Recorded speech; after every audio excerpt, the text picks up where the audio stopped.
All right, today is my favorite inequalities topic, compound inequalities. So let's go ahead and get started. Compound inequalities, those are two inequalities that are joined by and or, and or.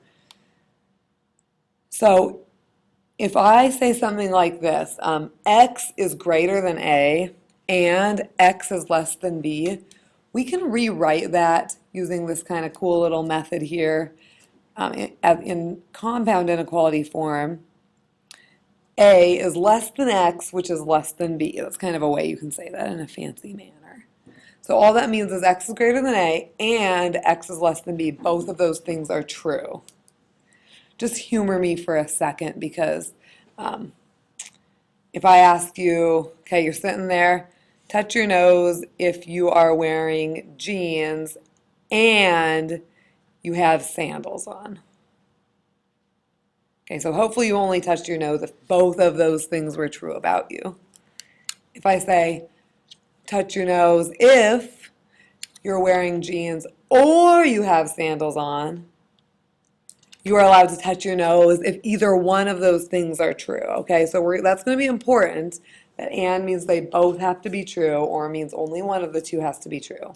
Okay, start out with a math problem.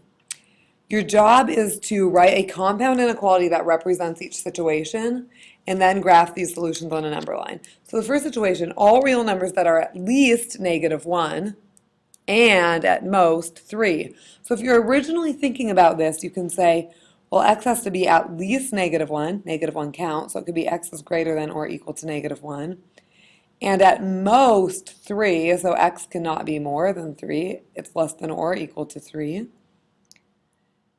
Okay, and this is an and statement, and both of these things have to be true. We just learned above that I can write in this cool kind of smart, lazy way with if x is greater than a, so I'm going to start out with -1 is less than or equal to x, which is less than or equal to 3.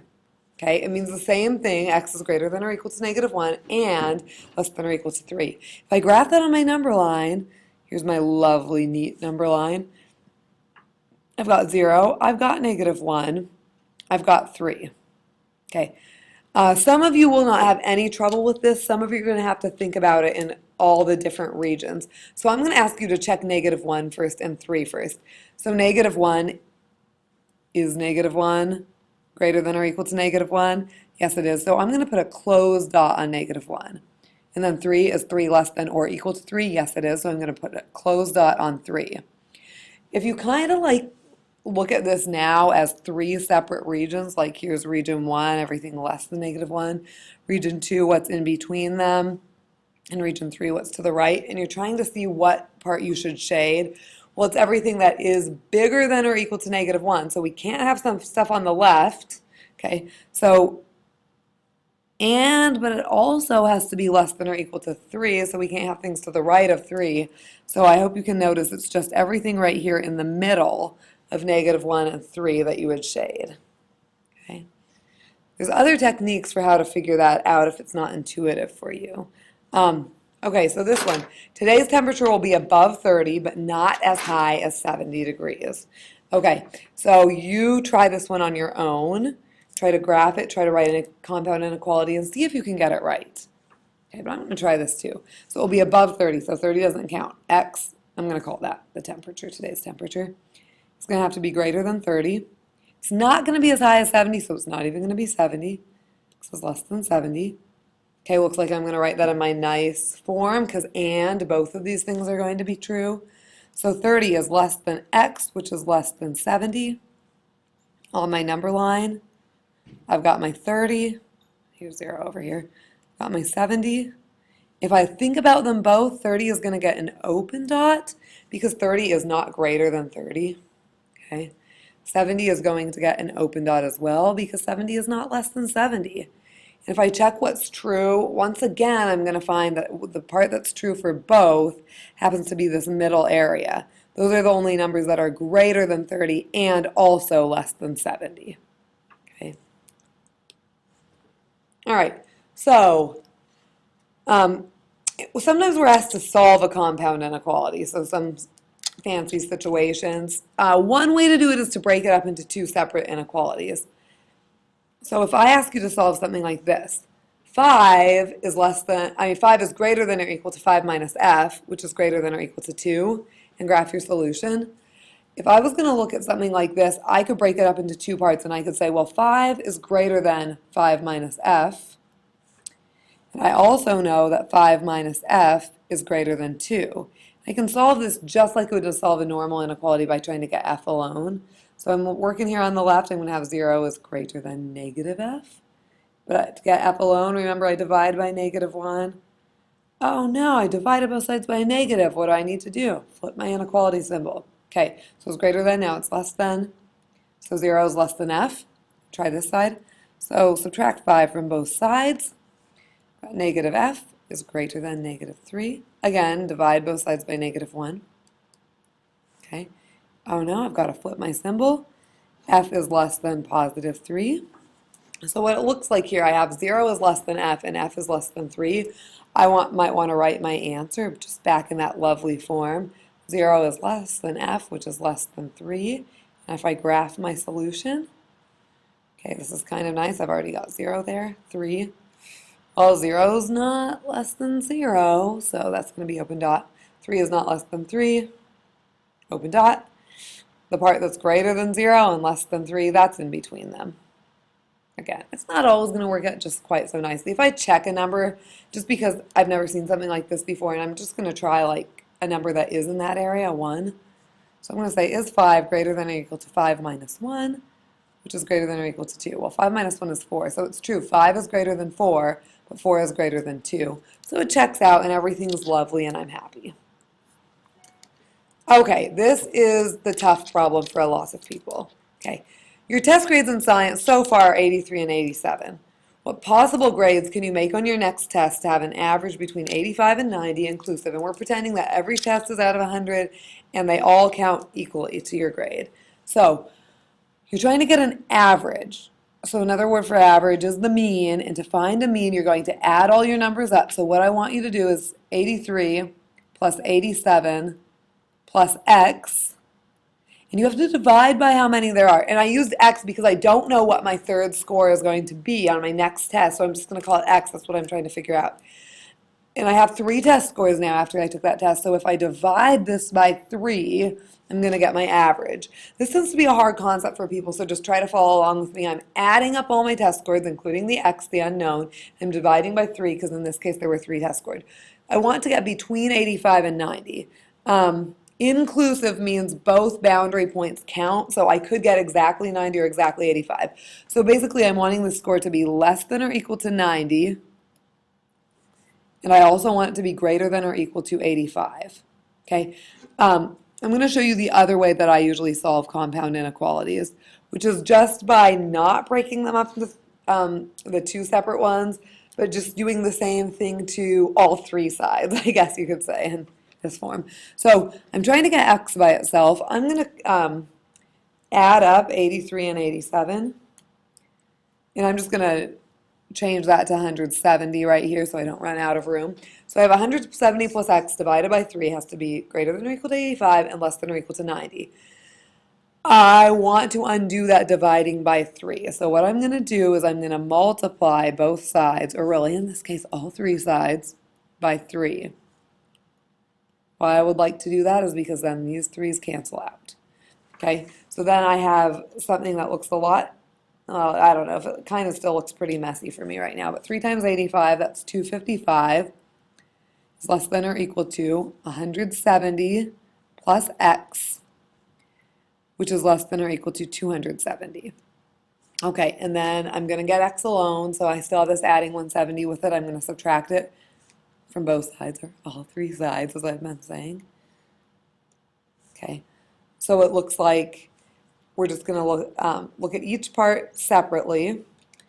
And on this side, 255 minus 170 is 85, which is less than or equal to x, which is less than or equal to 270 minus 170, which is 100. So it looks like you need to get any score between 85 and 100.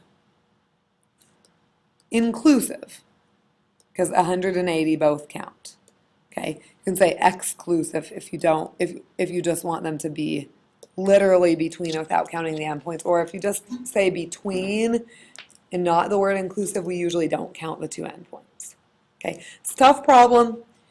Maybe look it through again, try to work it out, make up a similar problem to that. We'll practice more of those in class.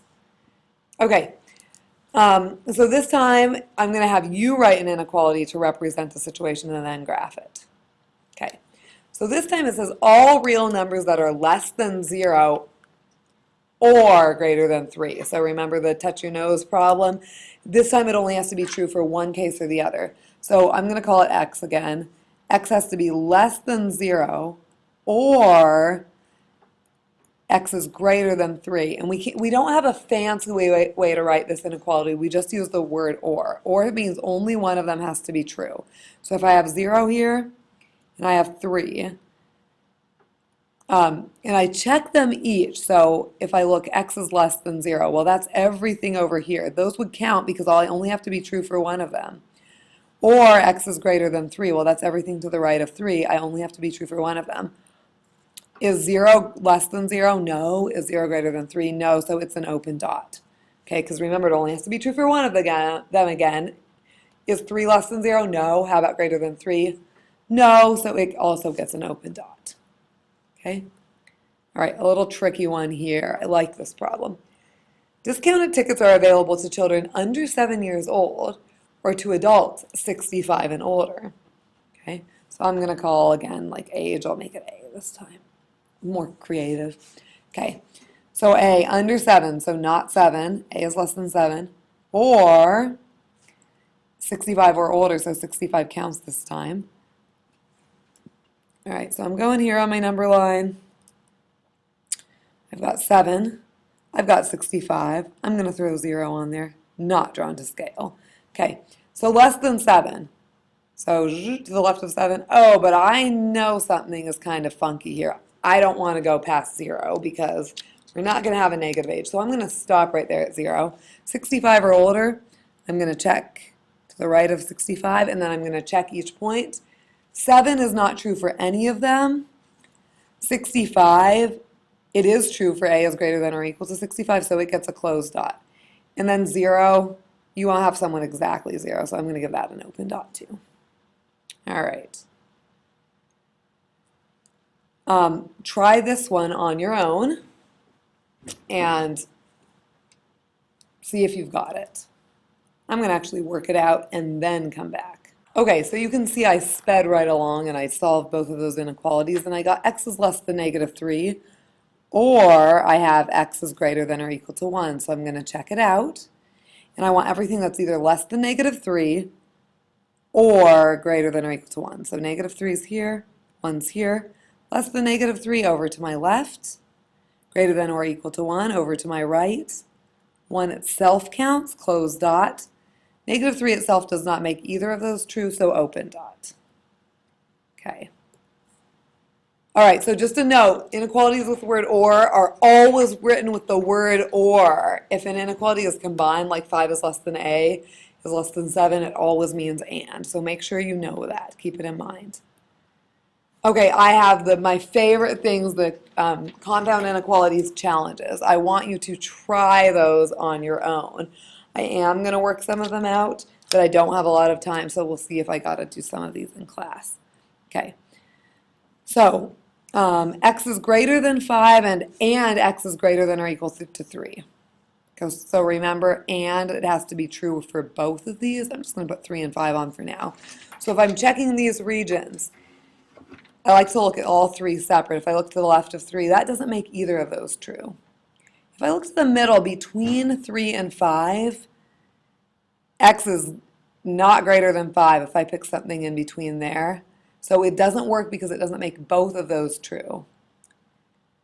And if I look to the right of 5, x is greater than 5, and x is also greater than or equal to 3. So just to the right of 5, that's the only thing that makes them true for both. So that's the only part I'm going to shade. Okay, you can see I sped along and worked all through those. So I wonder if you got those same answers. They're pretty tricky. One of them has all real numbers because every number is either greater than negative 2 or less than negative 1. And the last one has no solution because there's not a real number that works for both. Okay, hope this is